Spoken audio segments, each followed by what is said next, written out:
this is Pam from jewelrytoolbox.com. I wanted to show you today this new set of pliers that we're carrying on the website. It's put out by Beadsmith and it's called the Zebra Toolkit.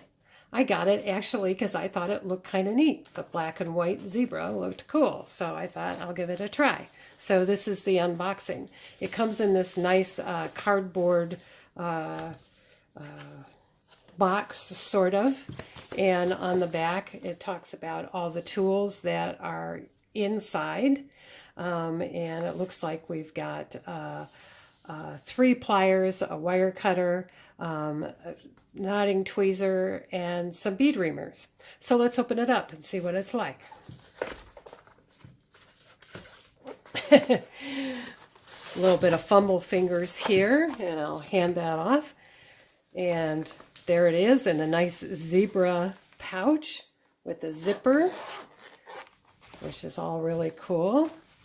And there it is. Let's turn it that way. So they're all here in these elastic straps, stayed secure, and then there's this mesh thing that I think is just there to be in the way. So let's get that out of the way if I can and check out the tools that are inside.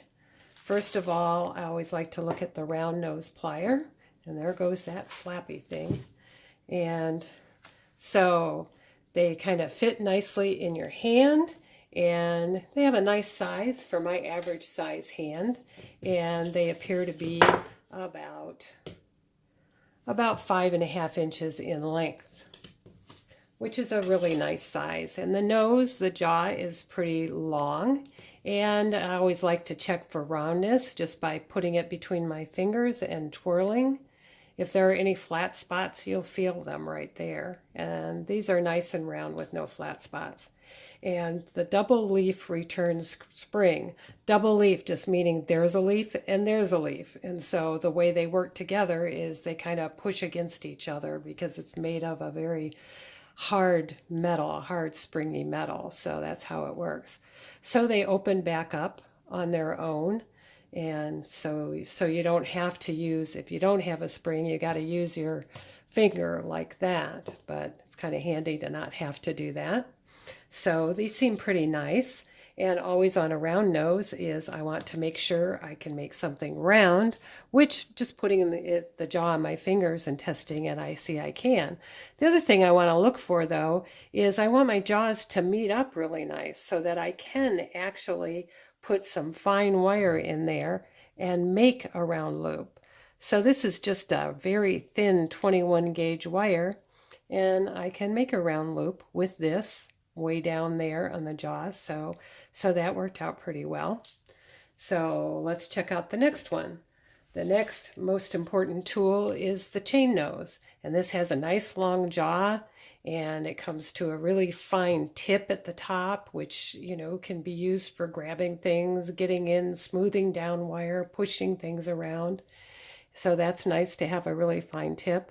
Inside, the jaws are smooth, not serrated, which you don't want serrated jaws unless you're just trying to grab onto something and pull. But serrations will mar your wire. So this is a nice smooth jaw. And so of course they all have that return leaf spring.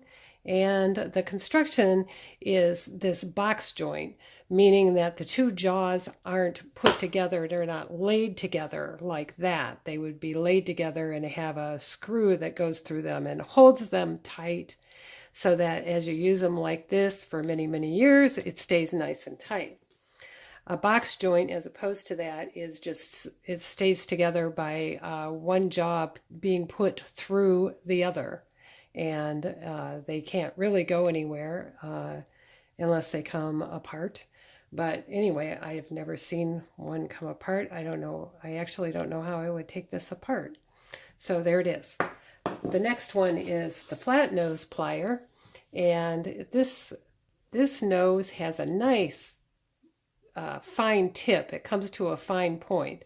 So it's flat as opposed to being the chain nose is comes to a point, whereas the flat nose is going to be some people call it duckbill, which is not technically correct for this one, but instead of coming to a point, it's flattened off at the top. So you can use the flat nose for making nice square bends. Like if I had a reason to just make a 90-degree angle, the flat nose is what I'd want to use. And also I look for how thin it gets at the top, because maybe you actually need to make kind of a thin rectangle. You can do that like that with a nice fine flat nose, so that if you need to grab on to something else, like if I wanted to grab onto this wire and wrap it around or something flat, I can do that. So anyway, that's a nice flat nose. The next thing is the wire cutter. So this wire cutter is actually called a side cutter, and it's not a flush cutter. If it were flush, when you cut wire, you'd end up with a flat cut on this side of the wire. For example, this is a thick piece of aluminum wire, so it's very soft but very thick. So when I cut here, this is the part I'm discarding. This is the part I might be keeping. I always face this side toward the part of my work that I'm keeping. When I cut, I'm going to get, with a flush cut, I'd get a flat edge right here. But with a side cutter, it's not completely flat, but it's not bad. And on the other side, the side that was on this side of the jaw, it comes to a point. So that's the difference there. And what I look for in a cutter, no matter whether it's a side cutter or a flat cutter, a flush cutter, I want it to, when I clip the wire, I want it to just really cut it. And that does a pretty good job. You heard the wire go flying, and that's why, you always want to grab that piece when you cut so it doesn't go flying like that. Just hold on to it and then you cut. Anyway, so the next item in the kit is the tweezers. So I don't tend to use tweezers a whole lot in my work. The only thing I've ever used them for is doing pearl knotting between beads. And so these tweezers, I don't know what else I'd use them for, but you might have another use. They come to a really, really sharp point. I'd want to be careful about having these around. So that's why it comes inside this plastic thing, to keep it from stabbing you in the kit. All right, let's check out the last item in this kit, which is this nifty little bead reamer set.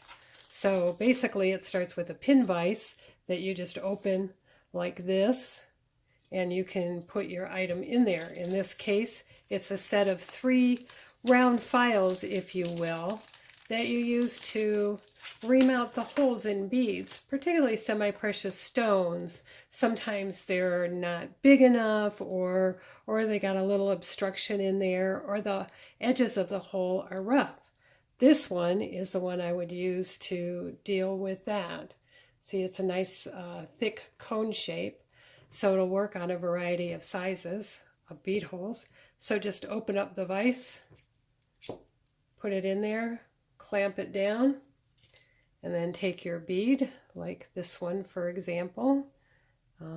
Let's find that hole there, and just turn it a little bit back and forth, and it kind of softens up the edges of the bead hole and keep it from tearing at your cord or silk that you might put in there. Now the bead reamer, you might want to use to go all the way through the bead if you've got an obstruction in there, or if you have a really tiny hole and you need to enlarge it a little bit. You have to be sort of careful with this. You can end up breaking your bead, so you want to be particularly careful about the type of bead that you use this on. Like, I wouldn't use it on glass or crystal, but softer stones or wood, so you can just go back and forth and get your hole a little bit wider, just if it's just a little tight for your cord or something. And then this other one is just a bit bigger, so you can graduate up to this bigger bead reamer. So that covers the items in this kit. I think it's a pretty neat set of tools and a lot of fun to own. Thanks for watching. Bye-bye.